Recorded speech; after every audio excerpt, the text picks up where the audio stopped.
So the White House doubling down on the line that it is the most transparent administration in U.S. history. And this comes just days after multiple journalism organizations, 38, sent a letter to the White House complaining about the lack of access to information. Press Secretary Josh Earnest says this over the weekend.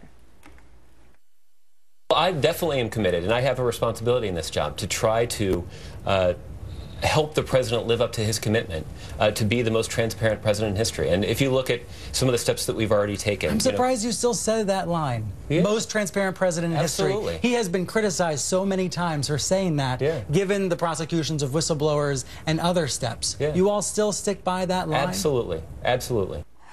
Absolutely. Absolutely.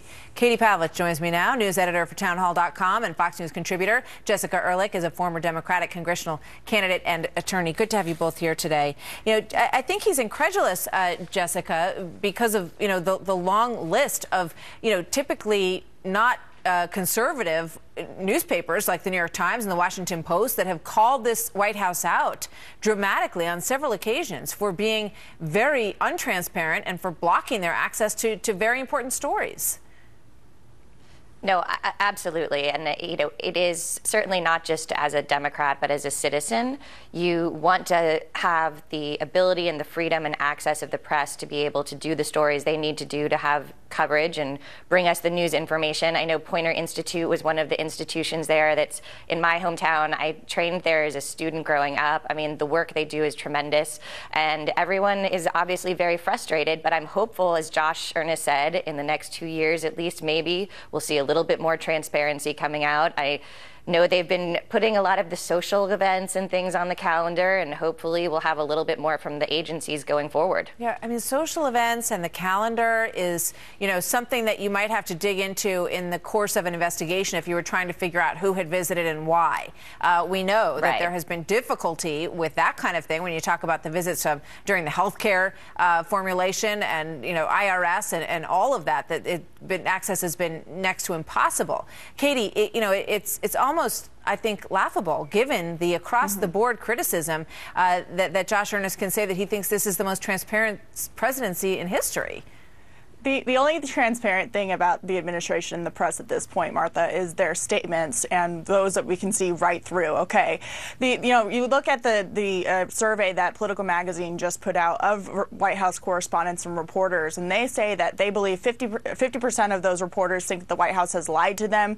41% of them say that this Obama White House is the most secretive White House they've worked with. The New York Times has classified this administration as a control freak administration, and let's go beyond the issue of transparency here. This isn't just about transparency and not allowing the press access to the White House and very important stories that the American people deserve to take a look at. This is about a White House that has openly attacked and waged a war on the press through monitoring of phone lines, monitoring of family members related to reporters who are simply doing their job to get people information that they deserve. So this goes beyond even just allowing reporters into the White House. This goes into the White House actually doing what they can to even classify reporters as criminals in order to avoid that transparency. So they've done the opposite of what Josh Earnest has said. Barack Obama is not transparent. This White House is not transparent. We're 6 years into this, and I doubt that with the 2 years we have left, we're going to see any more transparency than we've already seen. You know, I wonder, you look at the situation with the border coverage, which has just begun to start to open up a little bit, but the reporters and even congressmen were blocked from seeing what was going on inside our own country, Jessica, which I think is a really unprecedented situation. But this is a president who promised, and we showed a clip of it before we went to the break, that he was going to be the leader of the most transparent White House in history. He went in with such broad, sort of hopes and dreams to really be so much more accessible. What happened?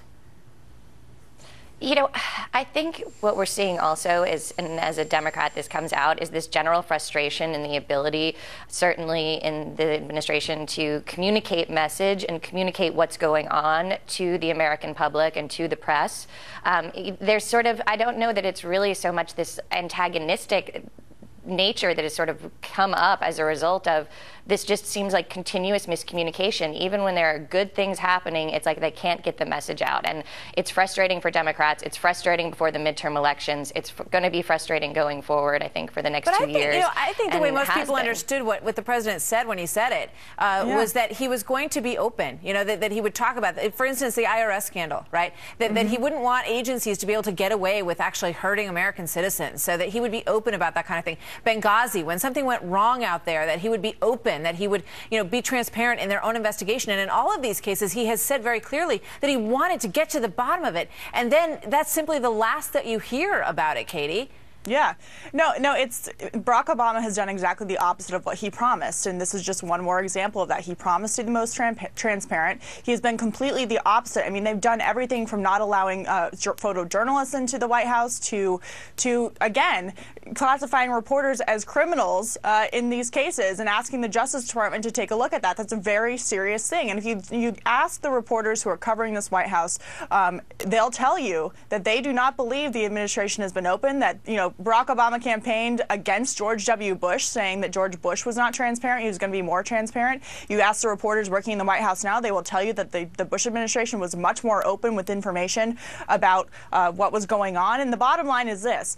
Barack Obama has had a lot of problems in his administration. We've seen scandal after scandal after scandal, and they haven't been open because sunshine is the best way to get rid of corruption. And the administration, it doesn't want reporters looking at those kinds of things because that actually might bring us some accountability. Jessica, one thing I wonder is, was the press too kind, overwhelmingly kind to the president in the beginning? And did they sort of set themselves up by creating an environment where the White House felt they didn't have to worry about the press? The press was on their side. They were friends. And then the minute the press started questioning them, they started to smack them back and close the door.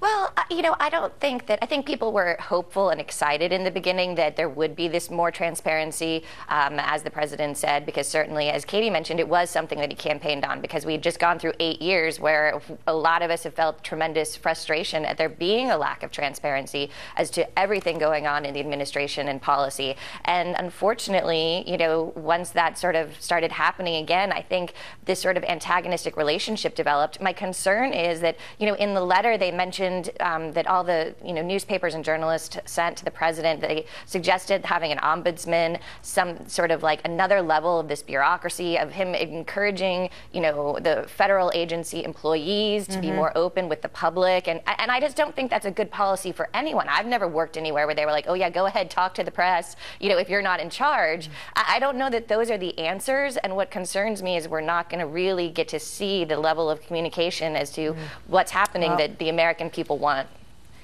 I think a lot of people hear your concern. Jessica and Katie, thank you very much. Thanks. Thank you.